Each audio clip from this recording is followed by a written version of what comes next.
#SingleDad chased triplets into wrong hospital room, met a dying woman and married her a year later.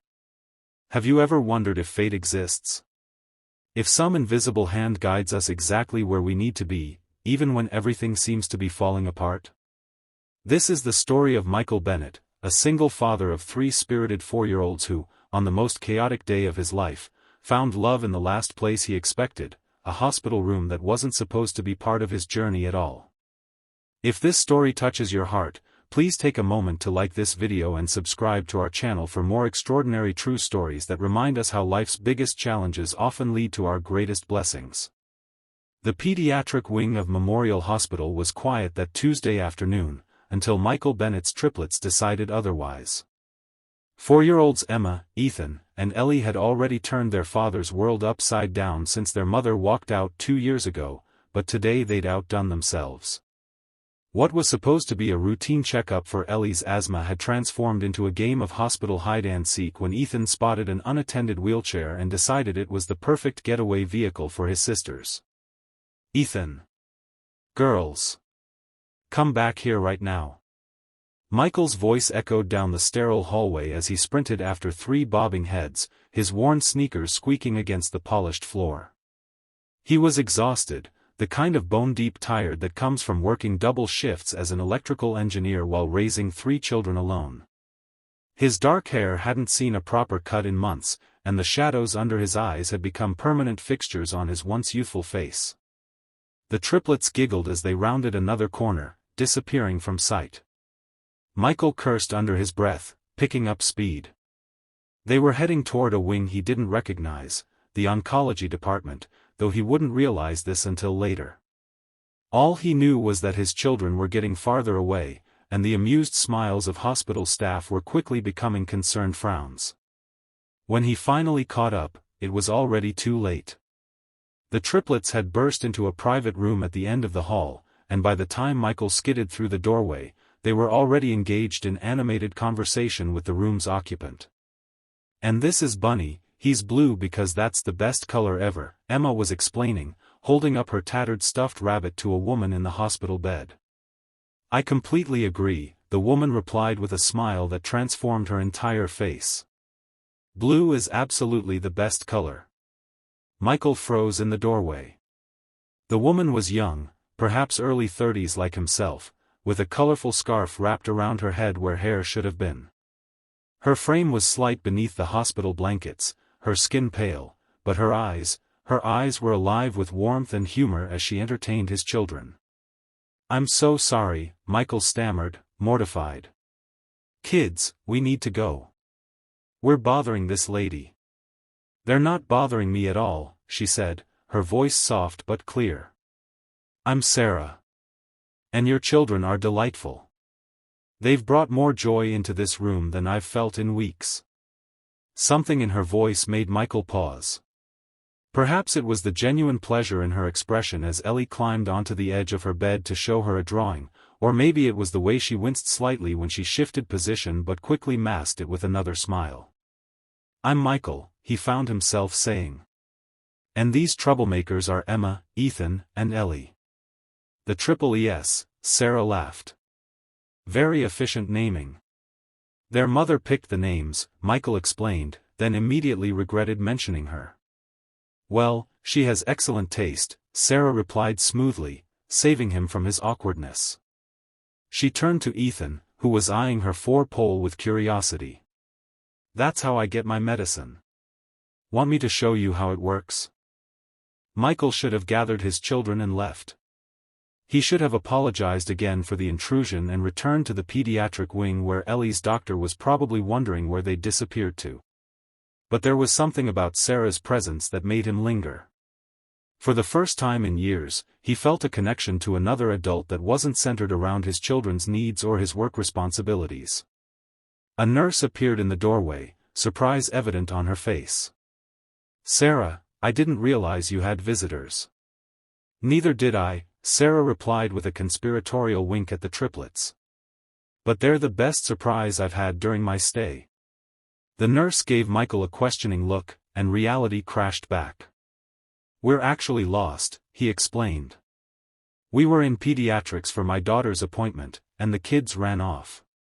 I'm afraid we're in the oncology wing, the nurse said kindly. Quite a ways from pediatrics. Oncology. The word hit Michael like a physical blow. He looked back at Sarah, noticing for the first time the various machines monitoring her vitals, the collection of medication bottles on the side table, the thinness of her wrists as she showed Ellie how to make shadow puppets in the sunlight streaming through the window. We should go, he said quietly, gathering his children despite their protests. I'm sorry for disturbing your rest, Sarah. Please don't be, she replied, and there was something in her expression, a loneliness, perhaps, that made his heart ache. This was the highlight of my week. On impulse, Michael pulled out a business card and placed it on her side table. If you ever want more chaos in your life, the EES provided in abundance. Her laugh followed them down the hallway, a sound that would replay in Michael's mind for days afterward. 3 days later, Michael's phone rang with an unknown number. When he answered, the voice on the other end was familiar despite having heard it only once before. Is this the chaos provider? Sarah asked, and Michael could hear the smile in her voice. That call was the beginning of something neither of them had anticipated. Sarah explained that she had stage 4 ovarian cancer. The prognosis wasn't good, 6 months at best, according to her doctors, but she was fighting with everything she had. I've been in and out of this hospital for 2 years, she told Michael over coffee in the hospital cafeteria a week later, while his children were at school. At first, I thought I'd beat it. Now, I'm just trying to live whatever time I have left with meaning. Sarah had been a kindergarten teacher before her diagnosis, a career she'd loved and hoped to return to someday, even as that hope dimmed with each new scan. She had no family nearby, her parents had passed years earlier, and her only sister lived overseas.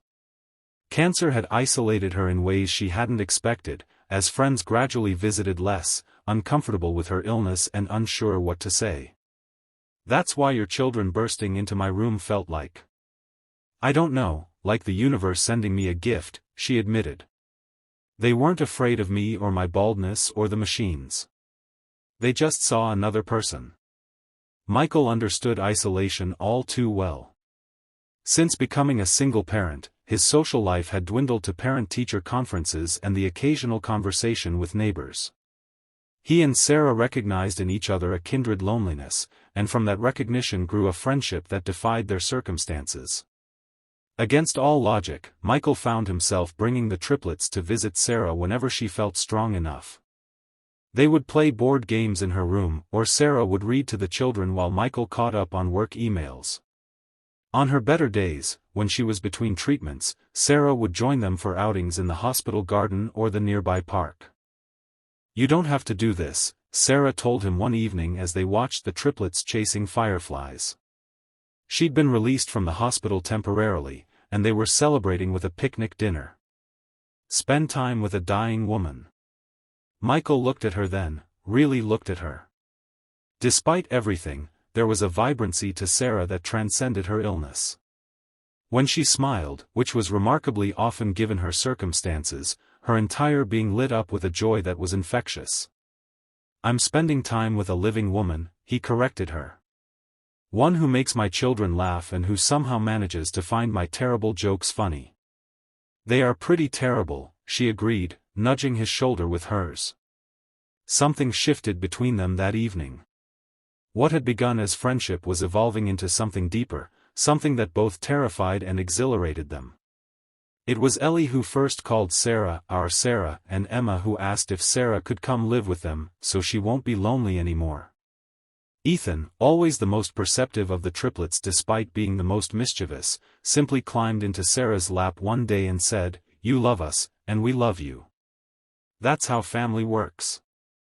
Out of the mouths of babes came the truth they'd both been dancing around, they were falling in love, against all odds and against all reason. The reality of Sarah's illness remained a constant shadow over their growing relationship. There were days when she was too sick to see them, days when the pain was too intense or the side effects of treatment too debilitating. Michael struggled with the fear of what it would mean for his children to lose another mother figure, with the guilt of wondering if he was being selfish by pursuing this relationship. Sarah had her own fears. "I don't want to be another loss in your lives," she confessed during one of her darker moments. "You've all been through enough." "That's not for you to decide," Michael told her firmly. "We choose to love you, knowing everything. That's our right." 6 months after that fateful hospital room invasion, Sarah's doctors were amazed to find her tumors had shrunk significantly. They couldn't explain it medically. Her type of cancer rarely responded so well to the treatments she was receiving. Sarah had her own theory. "It's love," she told Michael as they celebrated the good news. "I was ready to give up before I met you and the kids. Now I have something to live for." While they didn't dare use the word remission, Sarah's improved condition allowed her to move out of the hospital and into an apartment nearby. The triplets helped decorate it with their artwork and insisted on sleepovers every weekend. Michael found himself spending more and more time there, until one evening, as they were washing dishes side by side after dinner, he asked the question that had been on his mind for weeks. "Move in with us," he said simply. "Or we'll move in with you. Either way, let's stop pretending we're not a family already." Sarah turned to him, dish soap bubbles clinging to her hands. "Michael, you know I can't promise forever." "None of us can," he replied. "I learned that when the triplets' mother left. Life doesn't give guarantees. But I'd rather have whatever time we get together than spend it apart out of fear." They were married 3 months later in a small ceremony in the hospital garden where they'd spent so many afternoons. The triplets served as flower girl and ring bearers, scattering petals with more enthusiasm than precision. Sarah's oncologist and favorite nurses sat in the front row, tissues in hand. There wasn't a dry eye present when they exchanged vows that acknowledged their unusual circumstances but focused on the miracle of finding love in the most unexpected place. "I wasn't looking for you," Sarah said in her vows, her voice clear and strong, "but 3 little matchmakers led their daddy right to my room, and my heart has never been the same." 1 year after the triplets' hospital escape, Sarah's scans showed no evidence of disease, a milestone her doctors had never expected her to reach. While they remained cautiously optimistic, reminding the couple that Sarah would need regular monitoring for years to come, they couldn't deny that something remarkable had occurred. Life settled into a new normal for the Bennett family. Sarah gradually returned to teaching, starting with part-time work at the triplets' school. Michael found a better work-life balance, no longer carrying the burden of parenthood alone. The triplets flourished with 2 parents who adored them, though they never lost their penchant for mischief. "Do you ever wonder what would have happened if they hadn't run away that day?" Michael asked Sarah one night as they sat on their porch swing, watching the stars while the children slept. Sarah leaned her head against his shoulder. "I think about it all the time.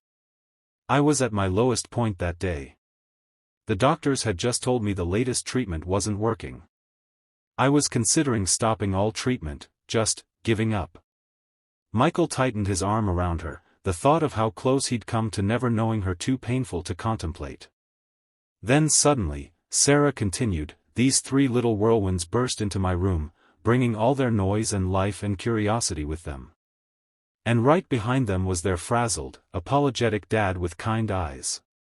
She looked up at him with a smile. "How could I give up after that? Sometimes life's greatest blessings arrive in the chaos of our most challenging moments." For Michael Bennett, chasing his triplets down a hospital corridor led him to the love of his life. For Sarah, the interruption of 3 children and their exhausted father gave her a reason to keep fighting when she'd nearly lost hope. Their story reminds us that even in our darkest hours, unexpected joy can find us, sometimes in the form of mischievous children leading us exactly where we need to be. If this story touched your heart, please like this video and subscribe to our channel for more remarkable true stories that remind us how life works in mysterious ways. Sometimes getting lost leads us exactly where we're meant to be.